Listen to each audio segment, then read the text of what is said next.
Hi, I'm Dr. Kush Gupta, and I want to thank you for joining me on another episode of Medicine Mentors, where we interview masters in medicine, leading physicians at the top universities across the US to learn from their experiences and derive key insights, traits, and best practices that can guide medical students and residents.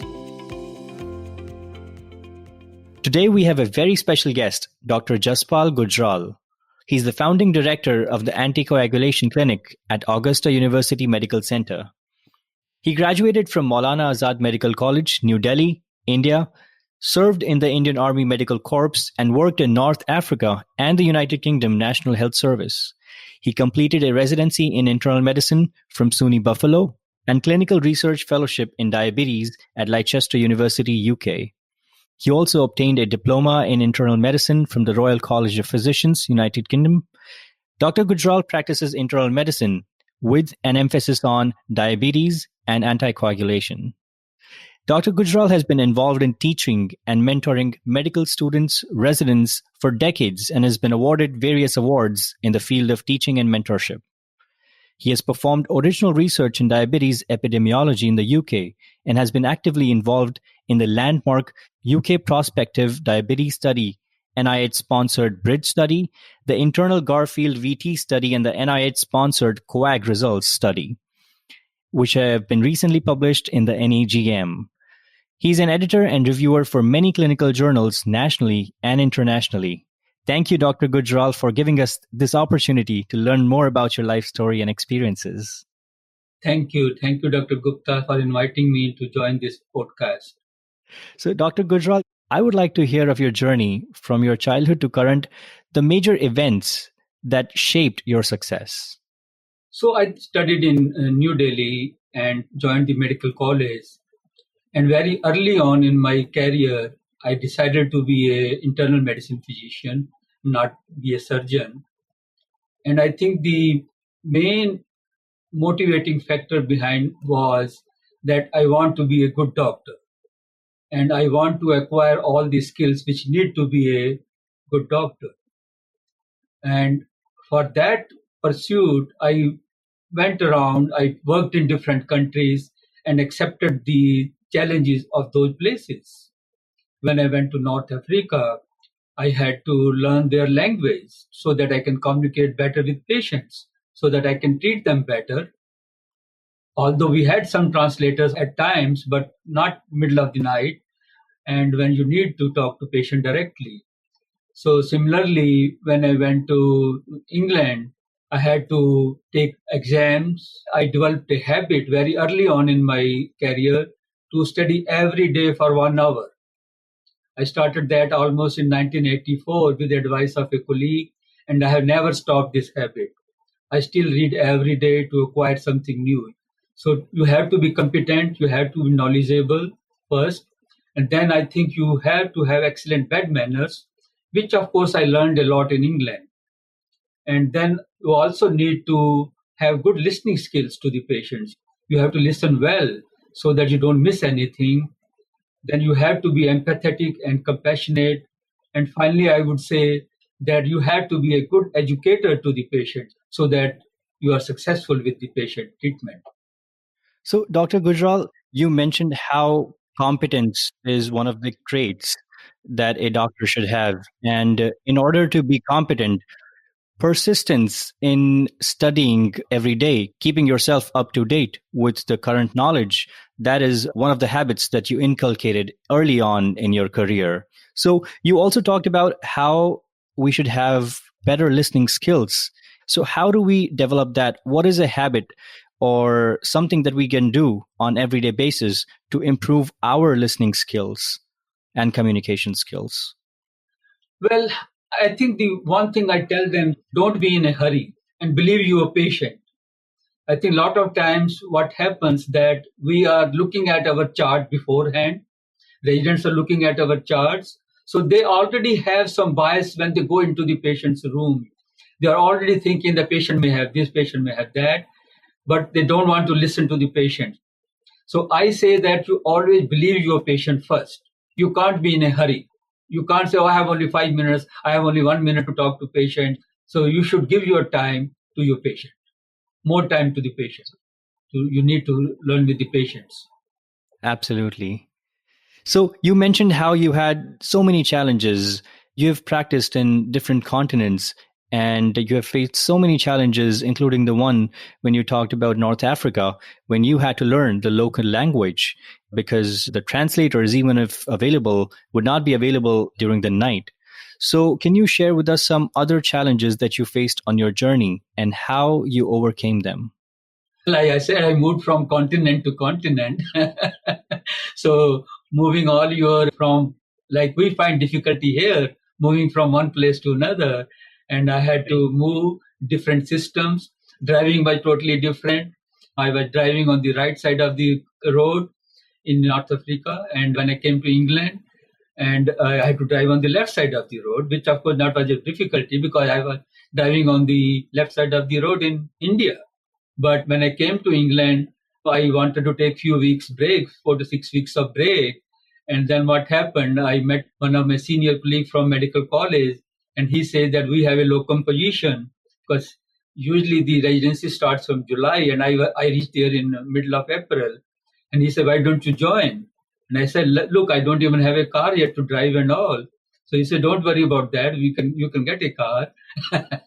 So just imagine that I started driving the first week in my stay in England without any practice on that. So those were challenges. Those were challenges. My brother lived in England, so he helped me buy a car immediately. And I started working. I didn't even take those 6 weeks of break. So I would say that in my last 44 years since I finished my medical school, I haven't had actually a week off from work other than vacation. It's not easy to move from continent to continent and not take a break and be working the first day when you get there. What are the principles at the core that you follow that help you maintain this state of peak performance, as you mentioned? So I think one was the determination to succeed and never let anything discourage you. And secondly, I think time management was very, very important. I was always good at time management. I always thought time is money. I never wasted my time. I still had good social life. It's not that you have to not good social life. I still spend time on my exercise. And that's what I teach my students also. When I'm advising the students here, from first year students, second year students, I tell them, don't stop your hobbies. You can cut down. You can stop some of them which are not required. But always keep your other activities also because that helps. That helps you to go through the stress. Because if you just keep working and don't have any other activities, you will get very problems in life. So I think time management skills are very, very important. And also to say sometimes, no. I find it students have so many activities, they don't want to say no to anything, then they don't know what to do because they get overwhelmed. Depression and anxiety is much more in the medical students than general population. So we have to start working on that very early on.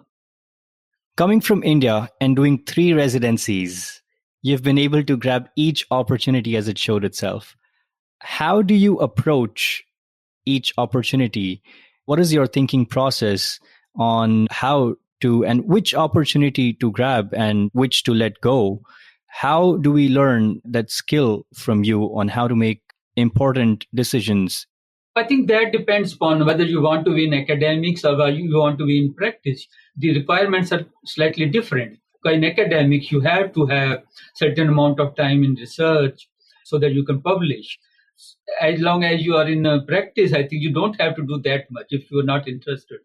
Some doctors in practice, they do that because they have interest in that. So I think the important thing is to develop your interest, what you like, and try to do that. Don't try to go for everything. Are there certain things that you wish you knew when you were 25 or the time you started out in this journey, or an experience that you would flat out say that it made you even more successful or more introspective than you are today, or help you gain greater experience that could help kids like myself? Yeah, I think important thing was that don't worry too much about future. So when I started, I left India. I was not even sure what I'm going to do. I just thought I'll go to North Africa, have 3-4 years of experience there, and travel some and come back.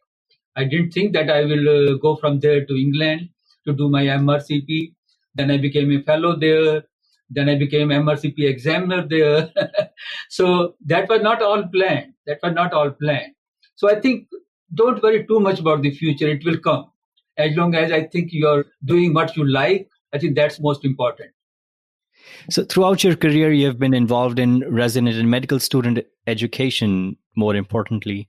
What are the traits and habits of the most successful medical students and residents? I always see that students who are thorough in their history and physical examination skills and time management skills, and who are self-motivated, they are the most successful. If they see a patient, they don't understand what's going on, or if I tell them and they don't agree with me, they go back and read same day. They don't leave it till next week. And that's what I used to do. If I have some issue with any patient, I will read that night. It may take me middle of the night, but I'll have to read and more and more. I mean, now it's very easy. We have computers to go easy. When I was doing my residency at Buffalo, we had access to library. We could go to library anytime. So when we finish with our patients at 9 o'clock, 10 o'clock at night or 11 o'clock at night, then I used to go to library and read about that. So you have to have self-motivation. I think that's very, very important. The self-motivation to learn, to improve yourself every day, I think is the biggest thing I would say to the students. Never stop. Don't stop. And be humble. Don't think that you have acquired everything in the world. You are very learned. You can still be very humble. Absolutely. Can you share with us some experiences you've had with mentees in which you've seen a dramatic impact in their life when they took the initiatives that you taught them, or another person that you had an impact on? I think so. I have many students who were initially very, very nervous when they came in. And once I gave them advice that don't concentrate too much on studies all the time. It doesn't really matter if you are getting 88 or you are getting 90 or 92. In the end, that doesn't matter. As long as you are all-rounder in your life, that will matter more. Because sometimes I give them example that I was not a very top student, in my medical school. I was an average student. And when I look at the students who are very top of the school class, and they are nowhere. They are just like an ordinary family practitioner, one or two of them. They never went into academics. And I thought that was really a waste of their career.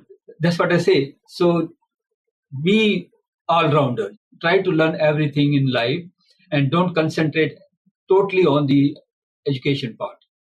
If you had to tell one thing to young doctors like myself, what is the one thing that we could learn from you that would make a difference in the way that we practice medicine?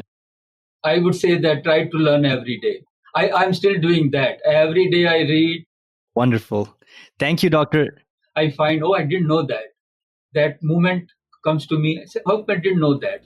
And there's so much to learn in medicine. So try to learn something every day. I think that would help a lot.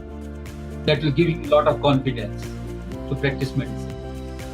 Absolutely. Absolutely. Wonderful. Thank you so much, Dr. Gujral. I'm taking away some critical insights from this interview that I believe will help me become a better student and a physician. So be persistent, study every day, be self-motivated. That is the key to competency and ultimately to success, to learn something new every day. Secondly, don't be in a hurry. Listen to your patient. Always listen to the patient first and allow the patient to tell his or her part of the story before arriving at a diagnosis. That will help us be more efficient in our diagnosis making skills and charting out the treatment plan for the patient. Thirdly, be an all-rounder, but don't be afraid to say no. To have a healthy work-life balance, which will ultimately help us to be in a state of peak performance all throughout our career. To our audience, thank you for tuning in with us here on the Medicine Mentors. Thank you for joining us as we learn from the Masters of Medicine.